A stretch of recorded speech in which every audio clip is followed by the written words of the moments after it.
Әлемге әйгілі жұлдыздар шығармашылығынан бөлек концерт кезіндегі қызықты райдерлермен де танымал. Мысалға, Моргенштерн қонақ үйдегі номерінде алкоголь өнімдерінің көп болуын талап етсе, рэпер Мияги PlayStation ойнауды қалайды екен.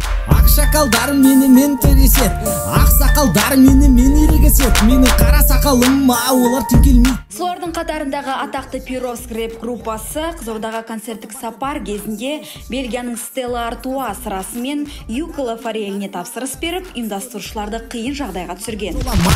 Жылдамдықтан тартып жолынан жырпылдым. Бұған дейін көптеген звездалармен жұмыс жасадық, бірақ бұндай ситуацияны бірінші рет көруіміз. Мысалы, бізден обычно жұлдыздар лимузин или 5 жылдық гостиница сұрайды, бірақ Перовск группасы бізден бұрын соңды көрмеген, естімеген нәрселер сұрады. Если честно, біз оны қайдан аларымызды білмедік. Шетелден алдырайын десек, сол заттарды балығы бұзылып кететін болды. Сөйтіп осы Волна деген магазинге келіп көріп едік, қалада жоқ бүкіл продуктілер бар екен. Абырой болғанда осы жерден таптық бүкіл іздегенімізді. Бізде концерт болмай қала ма деп қорқып едік. Сырахан Сазанбаев, Толқын Дүкенқызы, Перовск телеканалы.